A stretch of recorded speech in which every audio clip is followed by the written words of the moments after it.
Hello dear students. तो आज मैं बहुत ही शॉर्ट वीडियो लेकर के आया हूँ, है ना। और इस शॉर्ट वीडियो में मैं लगातार अब लेकर के आता रहूँगा ताकि ये छोटे छोटे जो महत्वपूर्ण कॉन्सेप्ट्स होते हैं वो मैं आपको छोटे छोटे वीडियो में दिया करूँ। अभी तक मैंने बहुत ही लंबी लंबी वीडियो बनाई है, लेकिन मैं अब क्या करूँगा कि जो भी छोटी छोटी जानकारी होगी, है ना, 1 से 2 मिनट की, तो वो मैं आपको एक शॉर्ट वीडियो में प्रोवाइड किया करूँगा ताकि आपको ये सभी महत्वपूर्ण बातें आपको ध्यान में रहें। तो आज का जो शॉर्ट वीडियो का जो टॉपिक है वो है बेंट अप बार एंड क्रैंक्ड बार। तो बेंट अप बार एंड क्रैंक्ड बार क्या होता है, ये जनरली आपने स्लैब में देखा होगा, ठीक है। जब भी किसी छत की ढलाई करनी होती है तो छत की ढलाई करने के पहले, स्लैब की ढलाई करने के पहले ये सरिया बिछाया जाता है, बार बिछाया जाता है। तो आप जान रहे हैं कि बीम होता है, हाँ, बीम में भी ये बेंट अप बार देखने को मिलता है। तो बीम में क्या होता है कि इस तरह से एक बीम है, ठीक है, और ये यहाँ मान लीजिए सपोर्ट है, ठीक है। तो यहाँ पे क्या लगता है, बेंडिंग स्ट्रेस, ठीक है। तो बेंडिंग स्ट्रेस लगता है, तो ये मान लीजिए न्यूट्रल एक्सिस हो गया। तो न्यूट्रल एक्सिस के नीचे लगता है टेंशन और ऊपर में लगता है कंप्रेशन। चूँकि हमारा जो कंक्रीट होता है कंप्रेशन में मजबूत होता है, टेंशन में कमज़ोर होता है, इसलिए इधर रेनफोर्समेंट जो हम देते हैं, सिंगली रेनफोर्स सेक्शन जिसे बोलते हैं, तो सिंगली रेनफोर्स सेक्शन में हम जिधर टेंशन आता है बीम के जिस सेक्शन में, कौन सा सेक्शन में, न्यूट्रल एक्सिस के नीचे जिधर टेंशन जोन है, उस टेंशन जोन में हम क्या करते हैं कि स्टील प्रोवाइड करते हैं ताकि जितना भी टेंशन आए वो सारा टेंशन कौन ले, स्टील ले, और वो टेंशन जो है कंक्रीट पे ना जाए, ठीक है। क्योंकि कंक्रीट जो होता है टेंशन में कमज़ोर होता है। तो एक चीज़ आप ये भी आपको ध्यान में रखना है कि बेंडिंग मूवमेंट जो होता है सिंपली सपोर्टेड बीम का, आप एसएफडी बीएमडी आप जब ड्रा करते हो तो क्या होता है, अगर ये देखिए कॉन्सेंट्रेटेड लोड है W, तो इसका जब बेंडिंग मोमेंट डायग्राम जब खींचेंगे तो सेंटर में क्या होता है, मैक्सिमम होता है, और जैसे इधर की ओर हम जाते हैं वैसे क्या होता है, घटते जाता है और सपोर्ट पे 0 हो जाता है सिंपली सपोर्टेड के केस में। उसी प्रकार क्या होता है कि तो यहाँ पे मैक्सिमम हुआ तो आपका जो स्टील रहेगा यहाँ पे जो है ज़्यादा मात्रा में रहता है टेंशन जोन में, ठीक है, टेंशन जोन में रहता है। और जैसे जैसे हम इधर बढ़ते हैं तो बेंडिंग मूवमेंट का जस्ट उल्टा होता है, शियर फोर्स। शियर फोर्स जो होता है सपोर्ट पे ज़्यादा होता है, और जैसे जैसे इधर की ओर हम बढ़ते हैं वैसे वैसे शियर फोर्स क्या होता है, घटते जाता है। तो शियर फोर्स के लिए हम क्या करते हैं, ये बार है मान लीजिए, तो बार में हम स्टीरअप, ये देखिए चूड़ी, जो इसको हम लोग मिस्त्री क्या बोलता है, जो भी मतलब काम करता है वो इसे क्या बोलता है, चूड़ी बोलता है, इस तरह की होती है, ठीक है। ऐसा ऐसा रहता है आपका यहाँ, ऐसे, ठीक है। ये रेक्टेंगुलर टाइप से रहता है, वो जो होता है वो शियर बियर करने के लिए लगाया जाता है। तो चूँकि सेंटर में कम होता है, सपोर्ट पे ज़्यादा होता है, तो इसलिए सपोर्ट में पास पास ये इसको जो है रिंग को रखा जाता है, और जैसे जैसे हम सेंटर की ओर जाते हैं वैसे वैसे शियर फोर्स कम होता है, just opposite of bending movement, ठीक है। तो सेंटर की ओर जैसे जैसे बढ़ते हैं हम सपोर्ट से सेंटर की तरफ, तो ये रिंग को हम क्या करते हैं कि थोड़ा स्पेसिंग जो है बढ़ा देते हैं, ठीक है। अब देखिए, अब हम जब जो बार हम देते हैं टेंशन में सपोर्ट की तरफ, तो वो बार अगर सेंटर की तरफ आता है तो यहाँ पे हम क्या कर देते हैं, बेंट अप कर देते हैं। बेंट अप मतलब इसे क्रैंक कर देते हैं किसी एंगल पे, और इस तरह से ये सपोर्ट पे आ जाता है। चूँकि सपोर्ट में जो है ये इस तरह से हो जाएगा, यानी कि टेंशन इधर और कंप्रेशन जो है इस जोन में आ जाएगा। तो ये बार किधर होना चाहिए, इधर होना चाहिए। और ये जो बेंट अप बार होता है तो ये क्या करता है कि शियर फोर्स को भी बियर करता है। इसलिए जब बीम में क्या करते हैं कि सेंटर की तरफ जब आता है तो उसे हम बेंट अप कर देते हैं, क्रैंक्ड कर देते हैं, ताकि शियर फोर्स भी ले और जो हमारा जो छड़ रहे सपोर्ट पे ऊपर की तरफ रहे, ताकि जब टेंशन इधर डेवलप हो तो वो टेंशन बियर कर सके। तो टॉपिक ये नहीं था, टॉपिक है कि अगर हम बेंट अप बार का यूज़ करते हैं, ठीक है, तो बेंट अप हम चूँकि एस्टिमेटिंग कोस्टिंग पढ़ रहे हैं, तो अगर हम बेंट अप बार का यूज़ करते हैं तो बेंट अप करने पर, क्रैंड करने पर स्टील की जो लंबाई है, बार की जो लंबाई है, छड़ की जो लंबाई है, वो कितना बढ़ जाता है। ठीक है, उसी को हम इस वीडियो में कवर करेंगे। क्योंकि यहाँ पे देखिए, हम पहले कवर करते हैं अगर 30 डिग्री का बेंट अप हो तो कितना बढ़ जाएगा। तो यहाँ पे ध्यान दीजिए, अगर ये सीधी जाती छड़, ठीक है, अगर ये छड़ सीधा रन करता तो ये डिस्टेंस ये होता, लेकिन यहाँ पे हम इंक्लाइंड कर दिए। तो इंक्लाइंड करने पे क्या होता है कि लेंथ हल्का थोड़ा बहुत बढ़ जाता है। सीधी लाइन से अगर कोई हल्का सा भी डेविएट होता है तो लेंथ या दूरी थोड़ी सी बढ़ जाती है। तो कितनी बढ़ जाएगी, तो हम पहले इसे कैलकुलेट कर लेंगे, उसके बाद इसे कैलकुलेट कर लेंगे, और इसमें से जो है इसे हम सब्सट्रैक्ट कर देंगे तो हमें पता चल जाएगी कि कितना ज़्यादा लेंथ जो है एक बेंट अप करने पर, एक क्रैंक करने पर भाग गया। ठीक है, तो इसे हम बहुत ही सिंपल तरीके से निकालेंगे। ये देख रहे हैं, ये राइट एंगल ट्रायंगल की तरह है, ये 90 डिग्री है।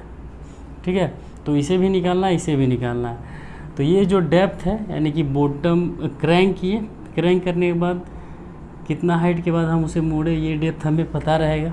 ठीक है, इसे हम डी बोल रहे हैं, हमें ये निकालना है। तो एंगल के सामने पी होता है, ठीक है, और ये जो इंक्लाइंड होता है वो एच होता है। तो पी और एच का रिलेशन किस में होता है, साइन थीटा में। साइन थीटा, साइन यहाँ पे थीटा क्या, 30 डिग्री, साइन 30 डिग्री बराबर पी बाई एच। ठीक है, हमें यहाँ पी पता, एच निकालना है। ठीक है, तो एच बराबर हो जाएगा पी बाई साइन 30। पी हमारा क्या है, डी है, डी बाई साइन 30। साइन 30 क्या वैल्यू होता है, 1/2। ये 2 ऊपर चला जाएगा, यानी कि एच बराबर हमारा आ गया 2D। ठीक है, तो ये हमने इंक्लाइन डिस्टेंस निकाल लिया। अब हम क्या करेंगे, ये जो डिस्टेंस है ये हम निकालेंगे। तो ये P है और ये B है। तो P और B का रिलेशन किस में होता है, tan में। tan 30 डिग्री बराबर P बाई B। ठीक है, tan 30 डिग्री, P की जगह हम क्या लिखेंगे, D। इसको B का B रहने दीजिए आप। तो B बराबर क्या हो जाएगा, D बाई tan 30। ठीक है, tan 30 का वैल्यू क्या होता है, 1/√3। √3 ऊपर चला जाएगा, √3D, यानी कि B मेरा आ गया, जो स्ट्रेट डिस्टेंस है वो √3D आ गया, और जो इंक्लाइन डिस्टेंस है वो आ गया हमारा 2D, यानी कि ये वाला जो दूरी है वो मेरा क्या आ गया, √3D। ठीक है, और ये जो दूरी है वो हमारा आ गया 2D। तो अगर हम सीधा अगर लेड करते सरिया को, अगर हम सीधा बिछाते, ठीक है, तो हमारा इतना ही डिस्टेंस होता, लेकिन हम चूँकि इंक्लाइंड कर दिए हैं तो 2D हो गया। तो इससे जितना ज़्यादा इसका लंबाई होगा बेंट अप करने पर, 30 डिग्री का बेंट अप करने पर हमारा सरिया का लंबाई भी उतना ही भाग जाएगा। ठीक है, तो कितना ज़्यादा हो गया, तो हम इसमें से हम इसको सब्सट्रैक्ट कर लेंगे, 2D माइनस √3D। 2D का आप 2D लिखो, √3 का वैल्यू आप जान रहे हो 1.73 होता है। तो 2 में से 1.73 जाएगा तो कितना बचेगा, 2.00, 1.73, 10 में से 3 गया 7, ये बच गया 9 में से 7 गया, 9 में से 7 गया 2 पॉइंट। अब ये देखिए ये कट गया, तो लगभग अप्रोक्स जो है, अगर हम एक डिजिट लेंगे तो क्या हो जाएगा, ये जो है 5 से बड़ा है तो 0 पॉइंट क्या हो जाएगा, 0.3।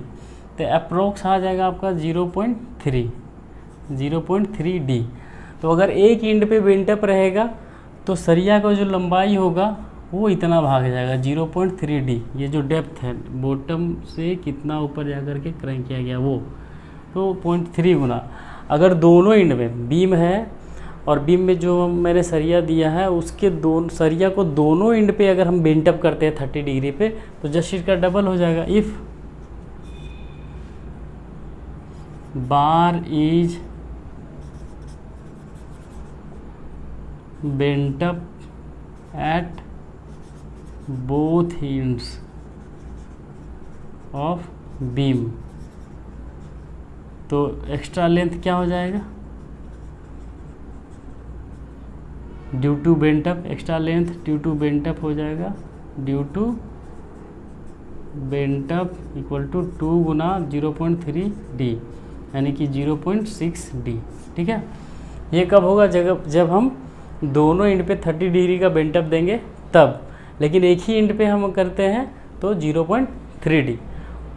तो हमने 30 डिग्री का बेंटअप होने पर क्या मतलब लेंथ में एक्स्ट्रा क्या लेंथ भाग जाएगा वो हमने जान गया। ठीक है, 0.3D होगा एक एंड पे अगर करते हैं, और दोनों एंड पे करते हैं तो 0.6D।